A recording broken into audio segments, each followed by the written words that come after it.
Welcome to another edition of Weekend Sports Roundup. Thanks for keeping a date with us. I'm very happy to have you. Thanks for being there. This is your program where we bring you all the sporting stories making the round around the country and, of course, around the world. So we have it all here today. Thanks for being there. Now, the Sports Writers Association of Nigeria have called out the Nigeria Football Federation for marginalization, and they are saying they may no longer report anything to do with Nigerian football if the NFF doesn't bring them into the fold to know what is happening. How do we resolve that issue? Well, we're looking at that on the program today. Then, of course, the Super Falcons goalkeeper Chiamaka Nnadozie was honored at the Ballon d'Or for her excellent performance. She finished at the top of her league in her own area in the goalkeeping world during the Ballon d'Or, as Dembele, of course, picked the Ballon d'Or.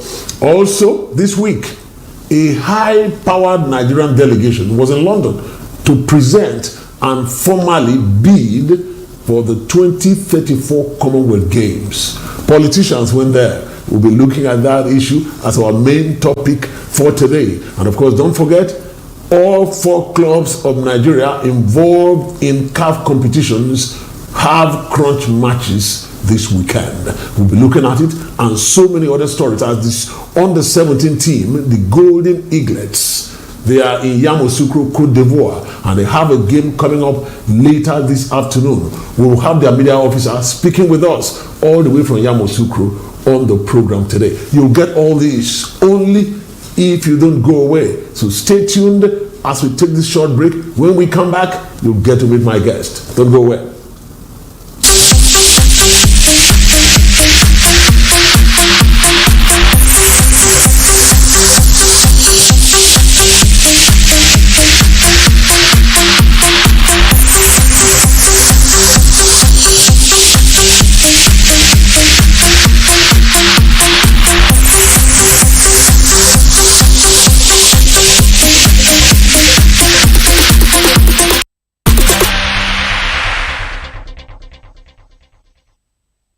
Alright, it's still Weekend Sports Roundup, the #1 sports show on the planet. You can't beat it. We're reaching you on VOP television from our ultra-modern studio in Area 8, Gariki, Abuja. My name is Ernest Osobwe. Thanks for being there. Today, I have the honor of having a very good friend of mine, a big-time sports reporter over the years in Nigeria. Whether you know him, whether you don't know him, he's been there and he has done that. And it's my pleasure to welcome John Nkamiang to our sports studio this morning. John, you pronounce the name like you come from. But of course, we're South brothers. I'm from the Niger Delta, the Niger Delta. It's great to be on the show. John, you are looking like a Niger Delta militant.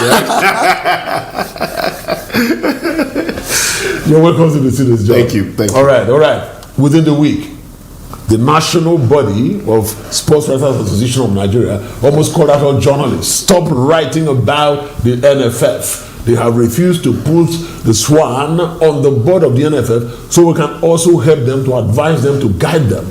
And then a few hours later, or by the next day, said, okay, change we are beginning to find a common ground. So look, guys, step down on the ultimatum. We can report the NFF as we go behind the scenes to resolve the issues. I don't know what you made of all of that hula baloo. I just think we need to call a spade a spade. The fact is that SWAN is calling SWAN a toothless bulldog makes it look as if it still has some power. But the same way when Nigerians get disappointed, they call the Super Eagles Super Chickens. I think that's the same phrase we should use for SWAN. This conversation should have been long held years ago. I am sorry, but SWAN has not earned the right or the privilege to be given that priority as far as the NFF is concerned. SWAN has operated over the years whether at state chapter levels and even at the national level, has operated more like a political body than a professional sports writing body. The question I would ask is, I mean, if I were NFF chairman or president, is when last has SWAN brought a policy position helping reposition the face of Nigerian football at whatever level, whether amateur, it's not just enough to write. SWAN at this stage should now become a policy formulating body for the Nigerian sports industry. But John, you know that the idea space in Nigeria is very small, and when people hold on to positions, they don't want others to come in. They seize it. Did the NFF open that window for SWAN to contribute? Now, first of all, there should be the initiative. Let history and the record show that at this point in time, the only time we saw a semblance of SWAN and sports writers generally being involved in one of the biggest sporting events at the time, and also giving credence to possible policy formulation as a result, as the fallout of that was during Koja. Okay, that is the 2003 All-Africa Games. Exactly. In Abuja here. Exactly.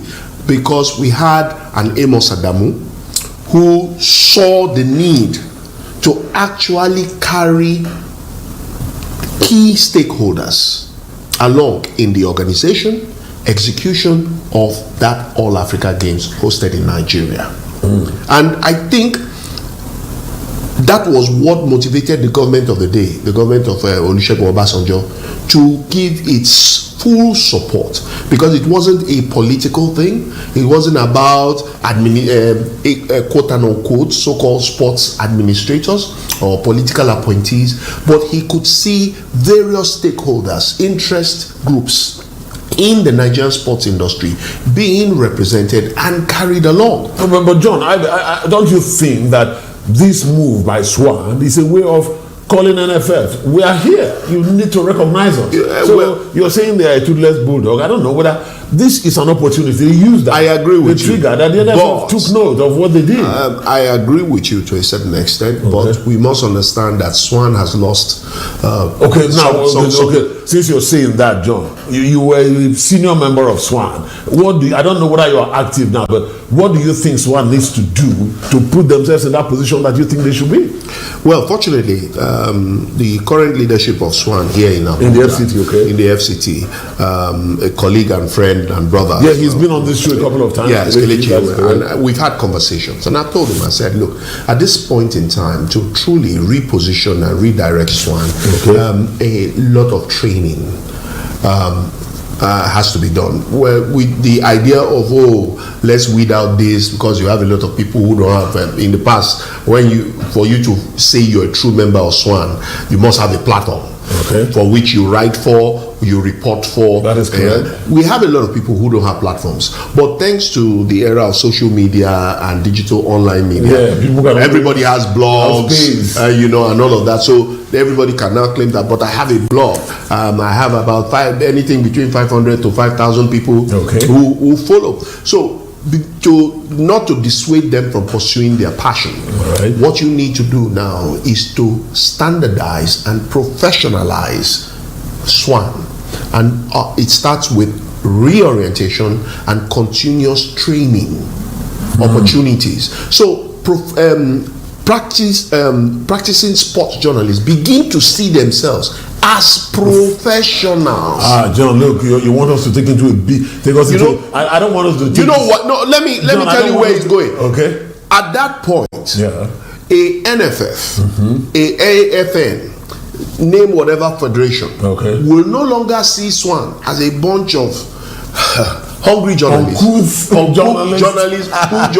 who like to ruffle feathers, but will see them as professionals, and then go to pool for ideas, for policy formulation, for direction. John, okay, since I know this is your stand, we may have this conversation another time, because I wanted to find out from you that the parent body, because SWAN itself is not directly recognized by Nigerian law. It's only as an affiliate of the NUJ. So when the NUJ itself has not been professionalized, I wonder how an affiliate body will. But John, that is a conversation for another time, so we don't keep going around. No problem. Yeah, but I'm happy that you have given us an idea of how SWAN needs to move forward.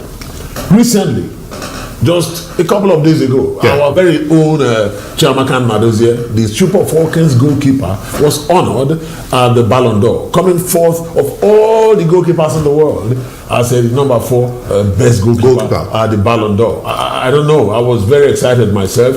The young lady just coming from very humble background and then be doing wonderfully well. I looked at Hannah Hampton and a few of Sleg and all these goalkeepers who were ahead of her. And I just understand that because they play in bigger clubs and wins, and we're able to win certain championships, that is why. It's not because of performance. No. So she would have even been higher on that table.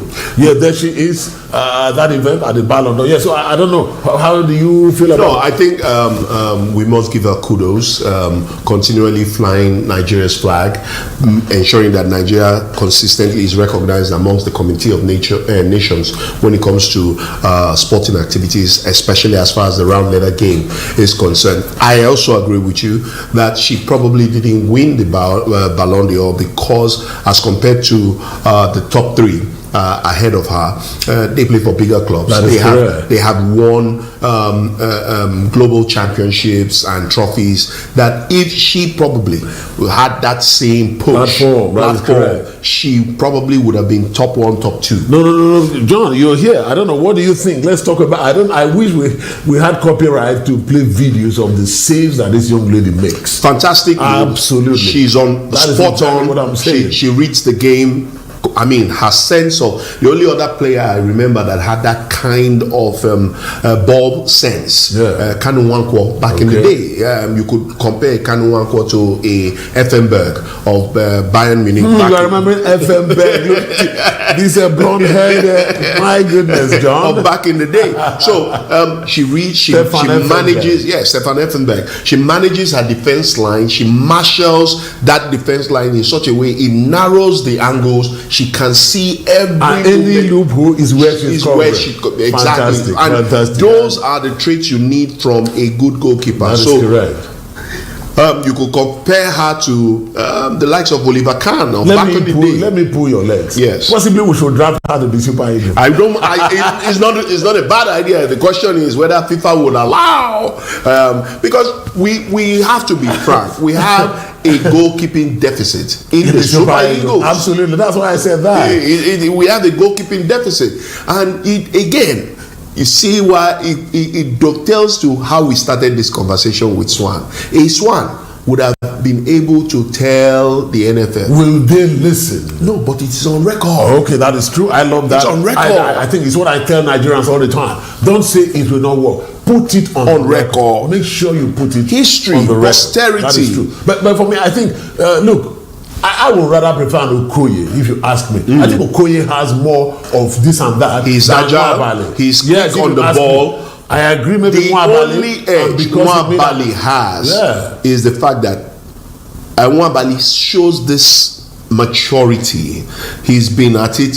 He has he has more of Nigerianness. That is what you're saying. This aggression. Beyond the Nigerianness, there's a calmness about him. Okay. That I am still trying to understand if that is the way he handles pressure. He's calmer than Okoye, you think? I think the criticisms of Okoye after the Ghana game look, disturbed him. But when you sit down and technically analyze these two goalkeepers, for me, I will take an Okoye, forget the errors. If he really bets into that number 1 position, I believe that in the long term, he's a better goalkeeper than Nwabali. In the short term, Nwabali will deliver. But over a longer period, I believe, for me, I believe that Okoye has more of what it takes to be a better goalkeeper going forward. But looking at the bigger picture, the question that comes readily to mind every time we talk about the do that quickly, John. We have so much on that. What is our technical goalkeeping department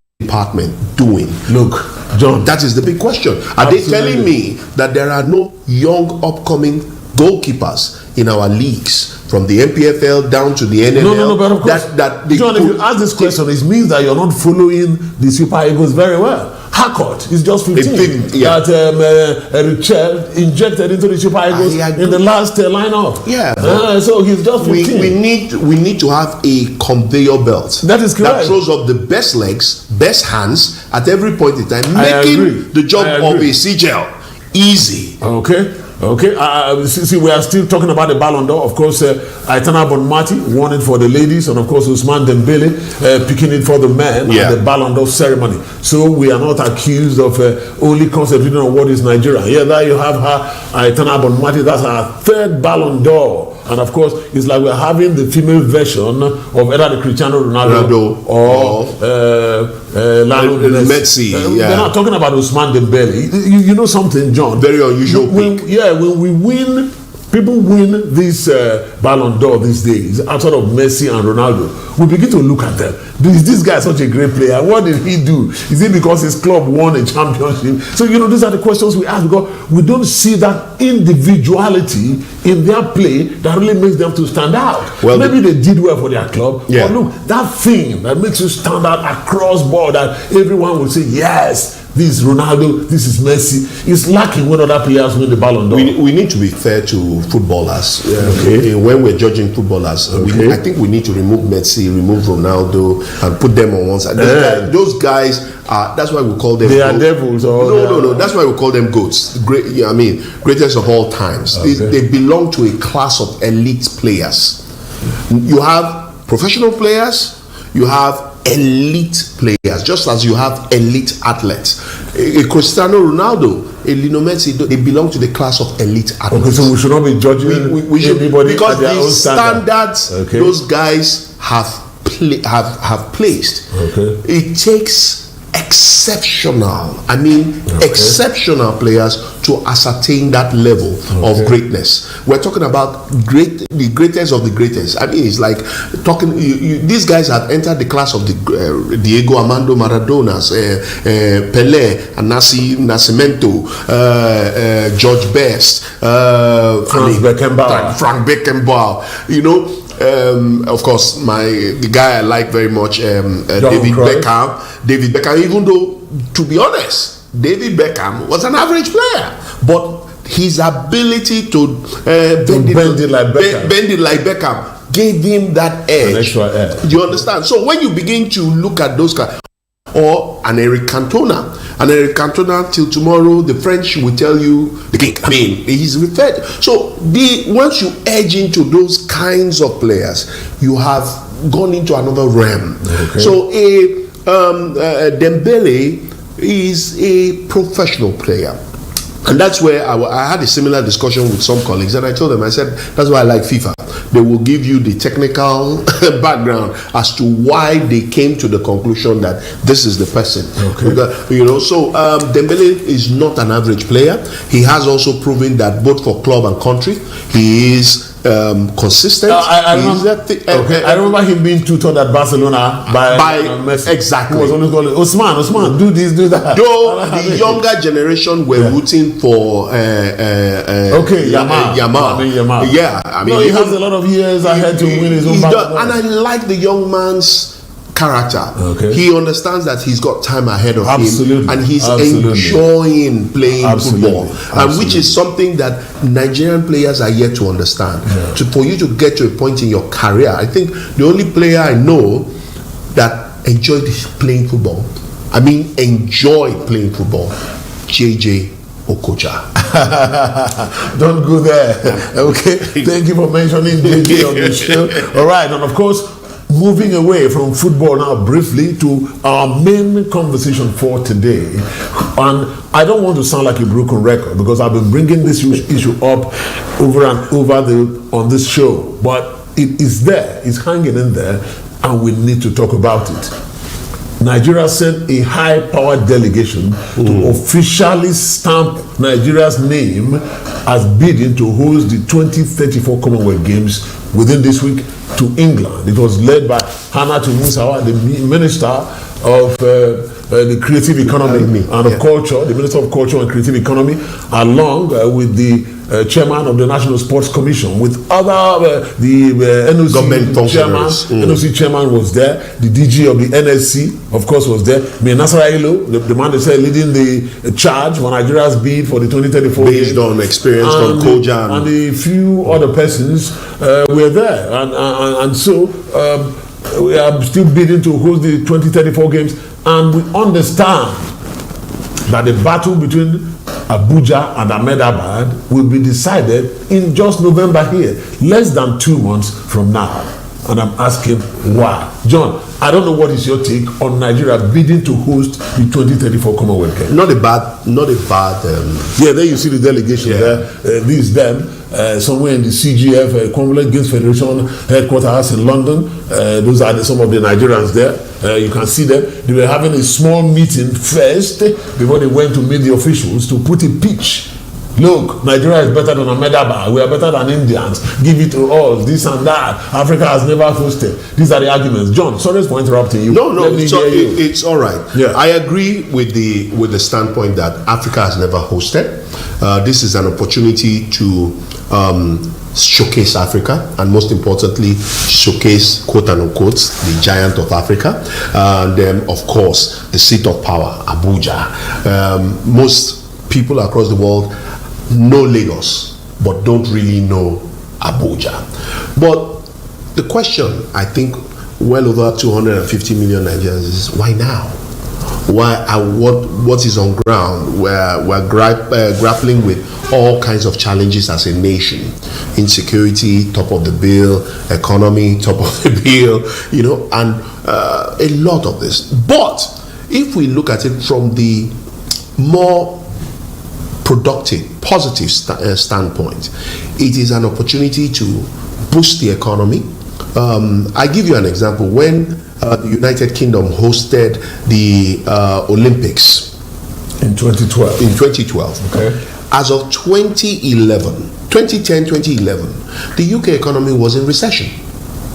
Everything, and unlike Nigeria, the United Kingdom has no natural resource. They depend solely on taxes, human resource, and all of that. And the idea came, what if we host the Olympics? How do we sell the United Kingdom to the world? Because all people remember of the United Kingdom is prehistoric, how we fought wars, how we did this. But let's take them through a journey through time and bring them to the United Kingdom today.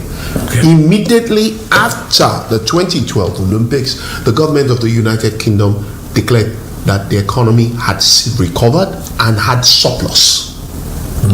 Why? They built the entire Olympics around the tourism industry. Don't forget, the United Kingdom has a strong tourism-oriented economy. That's why one of the first... But John, you must understand that you are talking about a country that believes in planning, believes in data, believes in evidence, facts, and all of that. We have emotions. I am highlighting the positives. Okay. Yeah. I don't want to start on the negative leg or on the back leg. Okay. That's why I said let's start from a positive, progressive standpoint. So yes, the idea is laudable. I can see the possibilities if we do the right things. You pointed out when you started this conversation, you were quick to point out the delegation. That delegation was purely political appointees. It starts from there. John, it starts from that. That is why I'm going. One thing, so we knew we were going to bid for the Commonwealth Games. Apart from Obiola Nasarawa, yes, Ilo, who was part of Koja, who was part of when we hosted the 2009 Under-17 World Cup. He's been part of that. He has been one of those who believes that if Nigeria joins the League of Nations that hosts big international sporting event, that it will rub off on sports development. And I agree, and the sports industry. That's why some of us begin to ask, do we truly have a sports industry? Because the orientation before now and our approach towards sports has always been recreation, not business. But these hosting events like this begins to change and shift that paradigm to understand that sports globally is a multi-billion-dollar industry.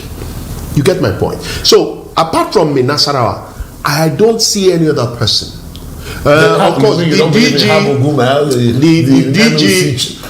the DG of the NSC may argue that when he was sports commissioner in Ogun State, they hosted this, he hosted that, and all of that. But you cannot compare the event you hosted in a national event or sub-national event to a global spectacle, sporting event.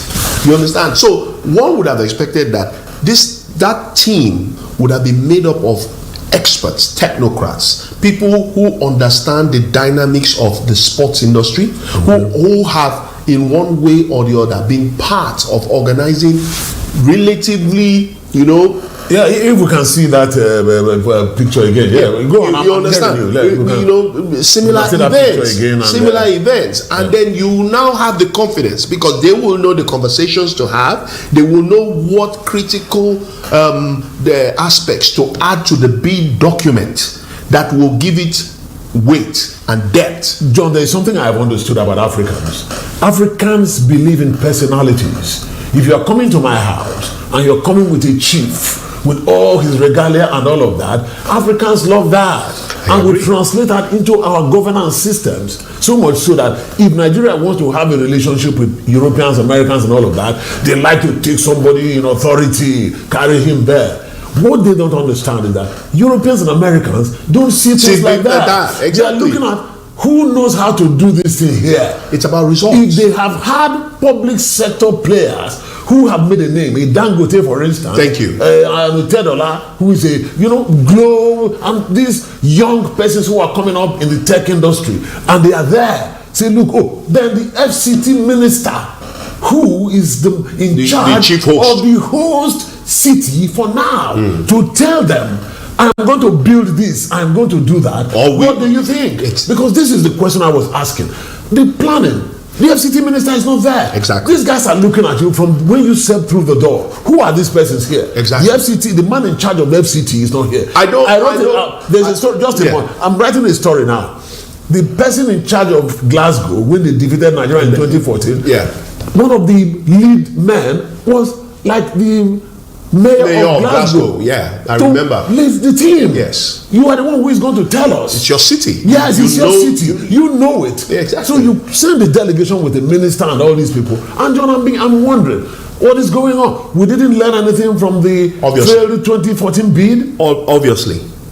Where is Segun Odegbami? John. Segun Odegbami has always been at the forefront of Nigeria hosting major sporting tournaments.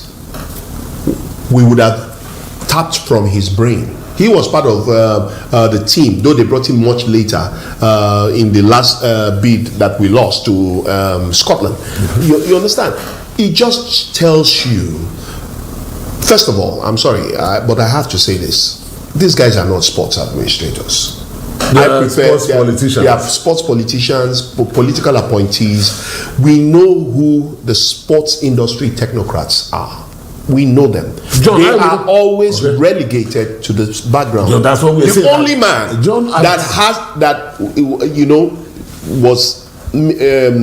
that makes sense being in that team, Nasarawa. John, I wouldn't have minded if they had gone to Dani Jordan in South Africa and said, give us one man from your team that organized the South African 2010 World Cup, who knows how to do this thing. We've never hosted the world. You guys have. Give us one person, or if you have space, sir, can you join us? Look, these are practicals that get you things done. We like politics. You think when they see minister, I don't know, John. It tells a lot about. So, John, what do you think? Let's cut down to the what do you think? You think Nigeria has a chance? We started on the wrong foot, I'm sorry. How do you mean that? We started on the wrong foot. By going back to what you said, the team that is going to look at the bid document and that met with our representatives have done their assessment. First, with the people who brought the document, you and I were not there. Up to now, it's still not clear the details of what they presented. So if they knew what they were doing, by now, you and I should be discussing technicalities. That's right. Facts based on the document. So right now, we're just rubbing the surface because we're sports journalists. We assume we have ideas of what may or may not be in that document. Policy document. So that alone tells you, and don't forget, the world is a global village. So that team is also watching what the buzz is as far as the press. How is the media talking in about Nigeria talking about? They do not know They don't that. understand These that. guys don't understand that. They don't understand. Those guys are reading through what the media So is saying. once they see, Nigeria is beating, there's we no are depth. not inside. We're There's not no part depth. of it. Yeah, no You're not in seeing the reportage. analytical reportage. That is right. Looking at venue. That is correct. Looking at logistics. Pointing out looking at traffic. That is looking correct. at security. Yeah. Looking at seeing conversations that pinpoint the very key aspects that make up your bidding process. Because those are the questions. John, thank you so much. John, can I tell you something? I followed the 2014 bid. I was with the Radio Nigeria at the FRCN. And my boss, I've said this on this program many times, but I'm bringing a new. Do you know what Richard Asibu told me?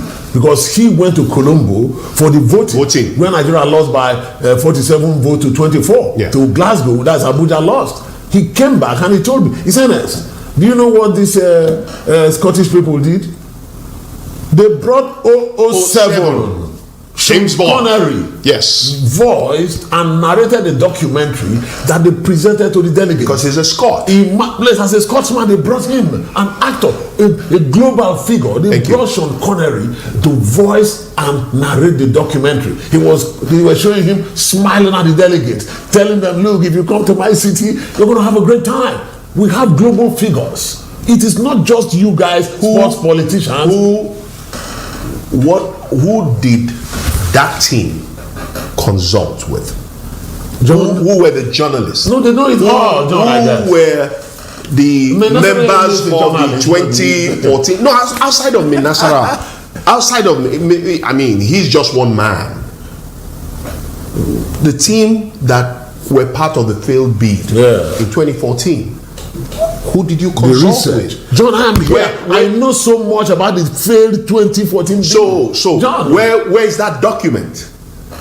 Who analyzed that document? Good. What did we do that we shouldn't have done? What didn't we do that we ought to have done? Because that's the starting point. That's the starting point. Absolutely, John. Absolutely. But when I look at the logistics as well, John, the focus on infrastructure, the Abuja Stadium we were boasting with it that time. It was pristine. It was brand new, fresh from the 2003 Abuja in 2014 is not the same Abuja in 2025. It was not in 2014. And it will not be. The bidding was in 2005 to 2007, so the place was still fresh. So even by 2014, I'm sorry, but I have to be frank. The Abuja Stadium is if let me just be nice, is old model. Have you seen stadiums? Have you seen what is it Morocco or Algeria has? Morocco. Morocco has unveiled ahead of the Super Eagles have not played a match at the Miko Abiola National Stadium, Abuja. The pitch is terrible. I can tell you, I was there about 2-3 weeks ago.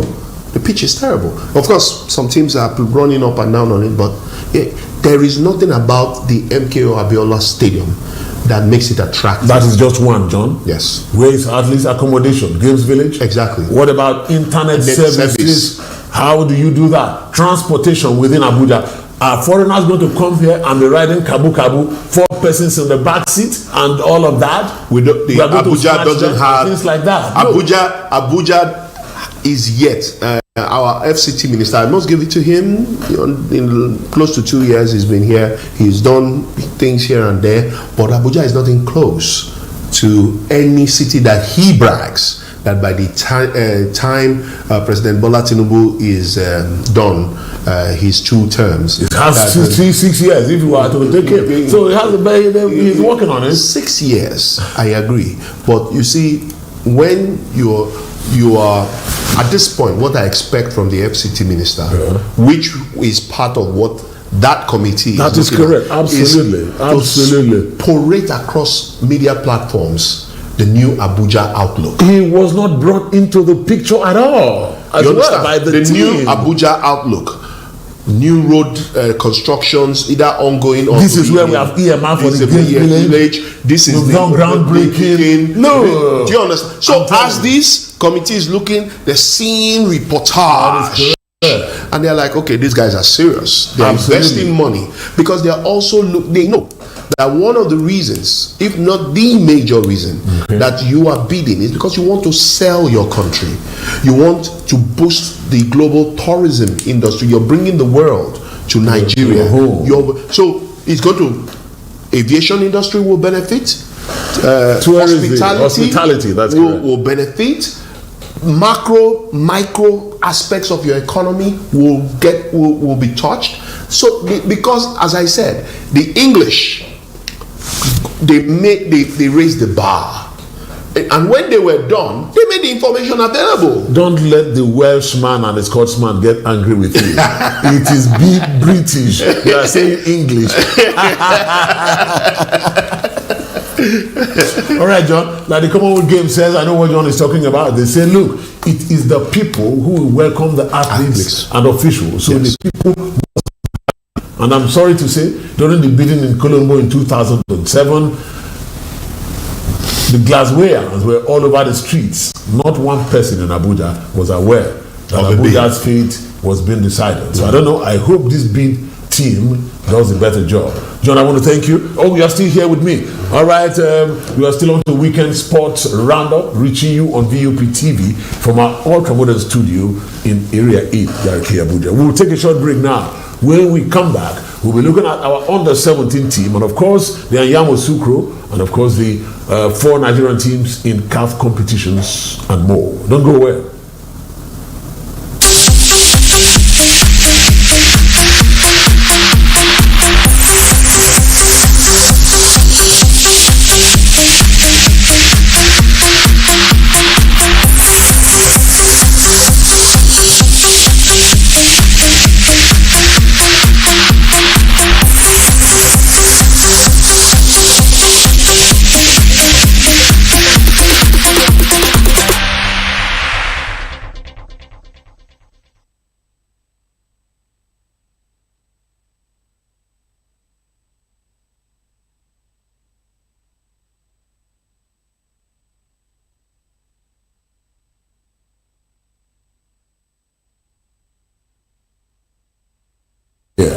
All right, John, 4 Nigerian clubs are involved in CAF competitions this weekend.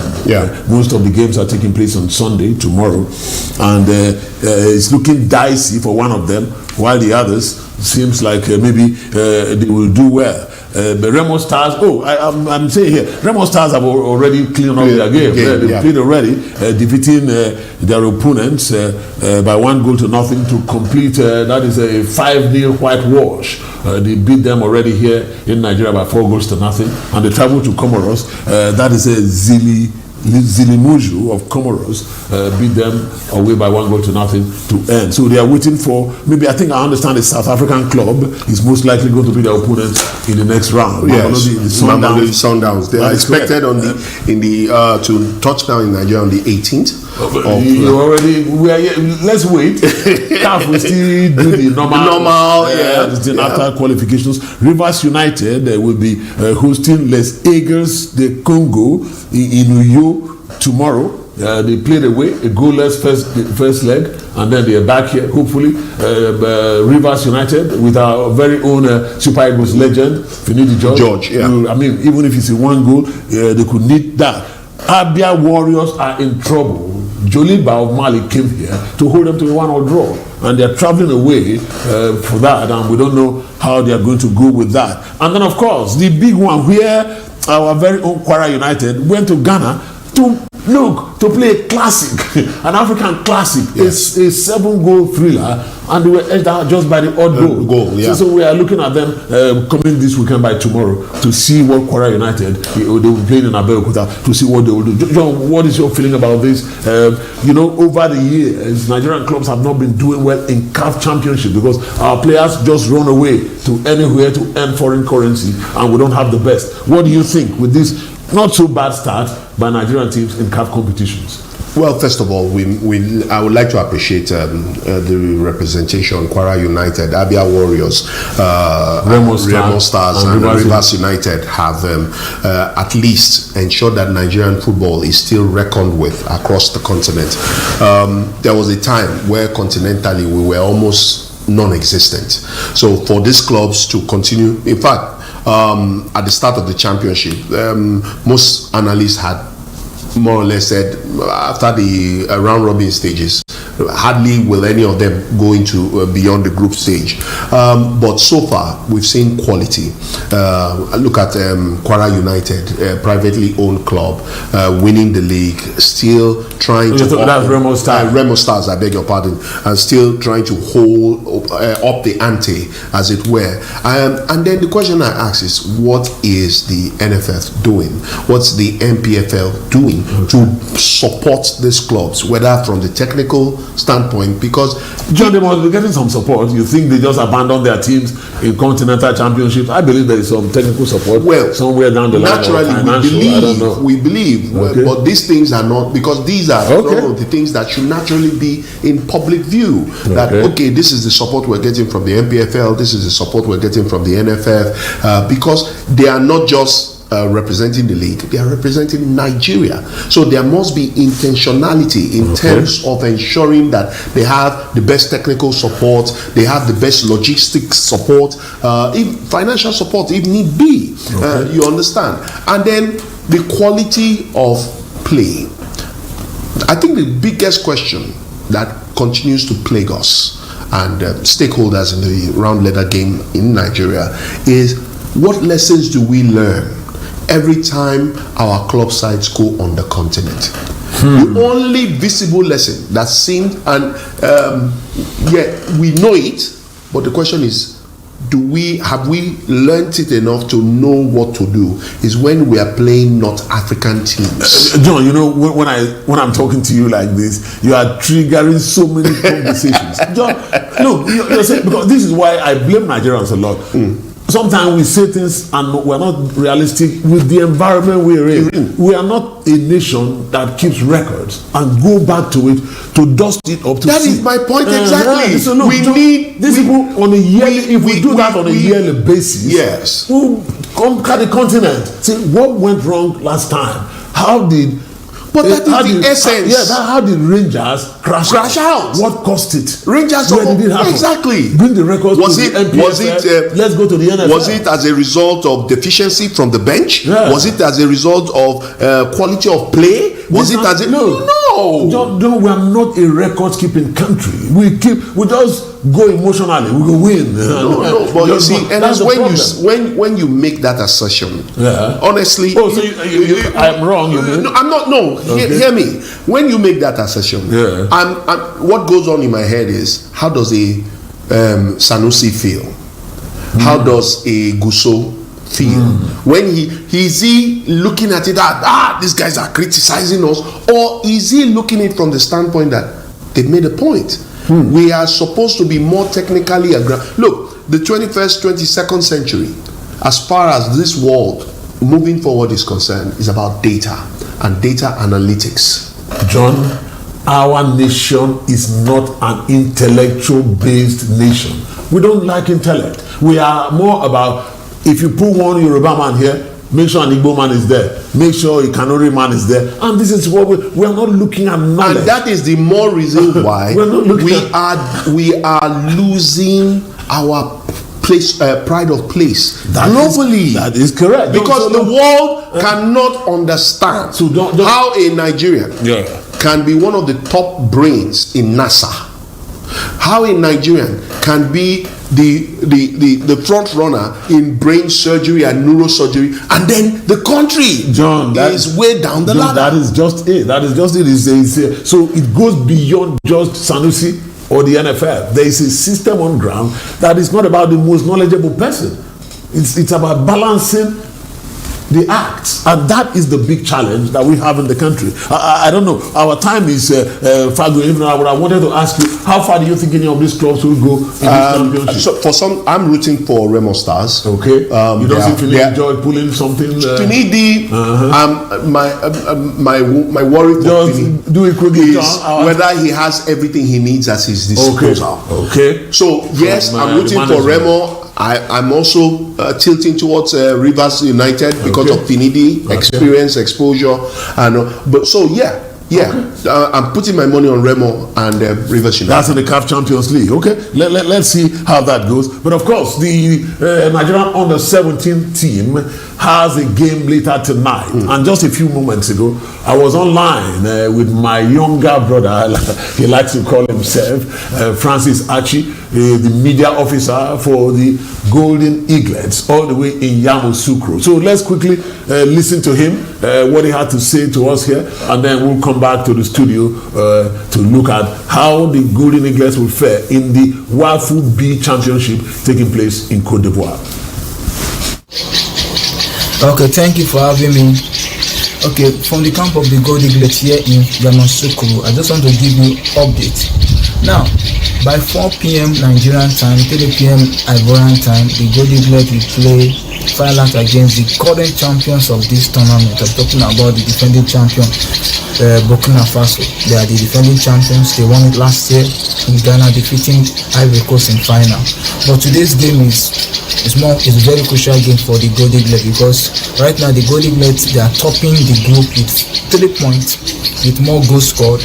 Burkina Faso in B also have 3 points, but less goals scored. So Nigeria is topping the group, and a win today will ensure that Golden Eaglets top the group and avoid playing the host nation. The host nation, they already top their own group A with 9 points. They won all the 3 games. They won Niger Republic 2-0, defeated Ghana 3-0, defeated Togo 1-0. So they've not considered any group.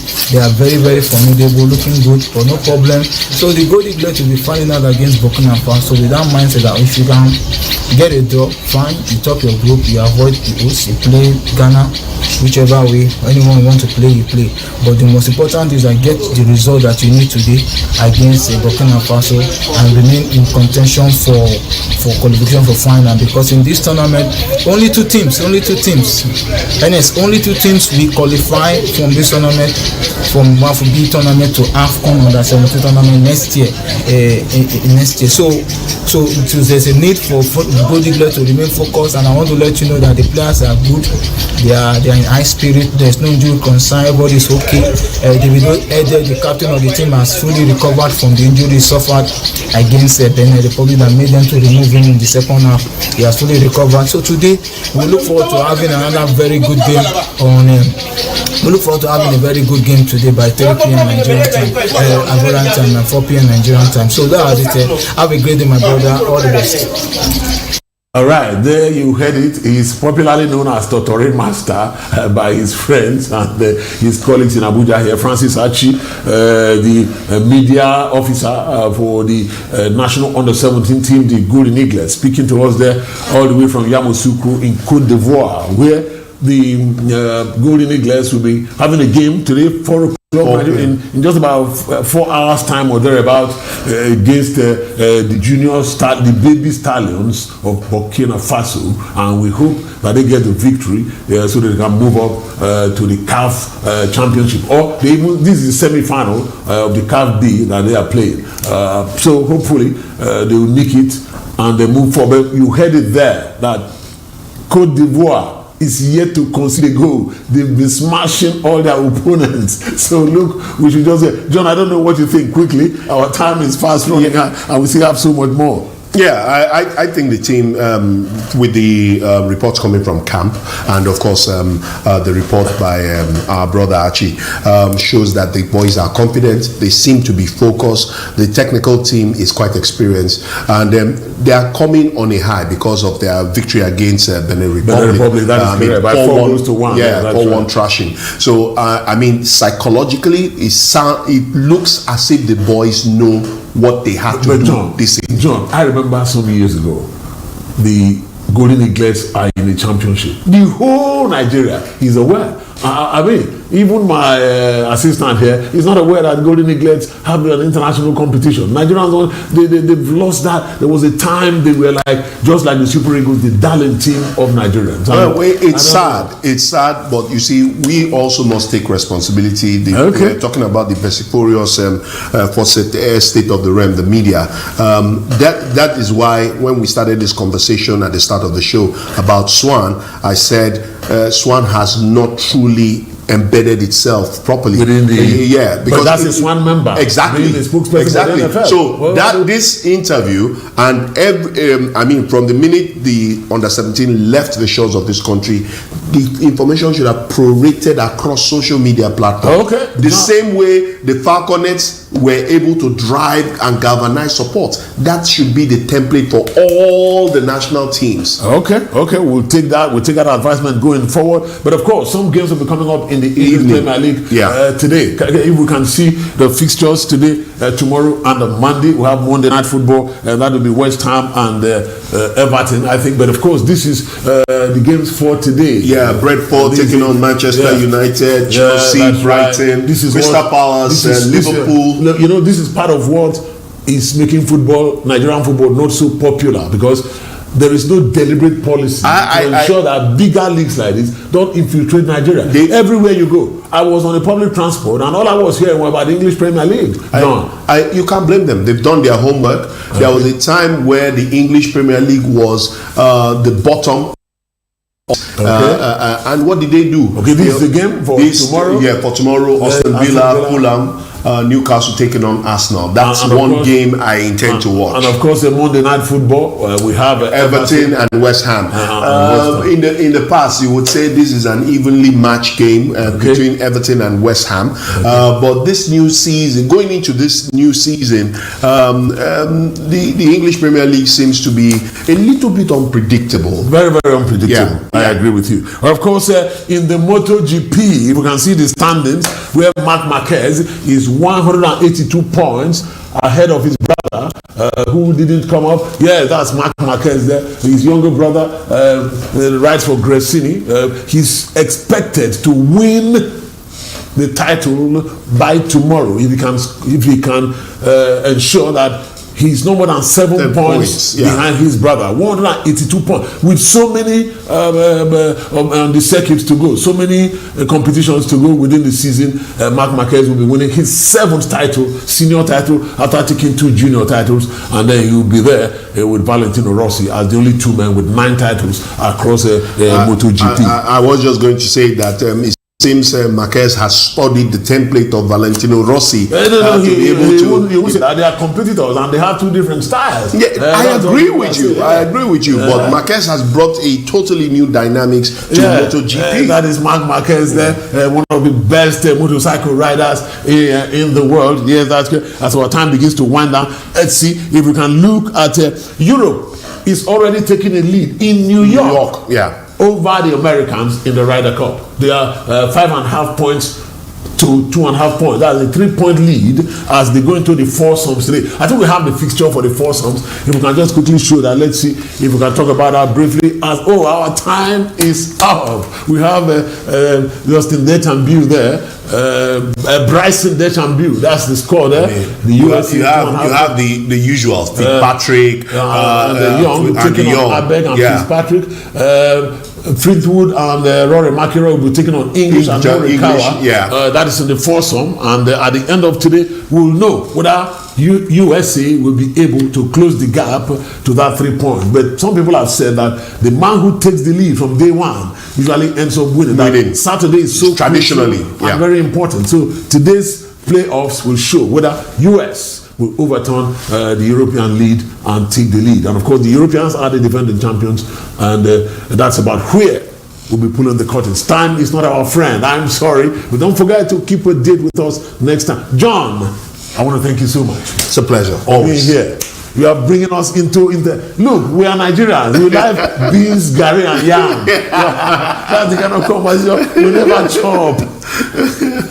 But we need to get beyond that. We learn from you. We need to get beyond that. Step up, to be using data, to be using knowledge, to be using that. That's how countries grow. It is not only about all the time talking about bring one Igbo man, bring one Northerner, bring one Southerner, and things. We need the best brains to lead Nigeria, and everybody will benefit. Look, it is more beneficial. The truth about it is we are not even in the catch-up game. So right. The earlier we get to, we come to that realization, the better for us. Fantastic. I want to thank you so much, Elijah, Manfred, Goodwill, for a good job done from the Lagos end. And of course, from Abuja here, I want to thank Callistus Ahanano for all the help he gives to me on this show on a daily basis. My name is Ernest Osobwe. See you next time.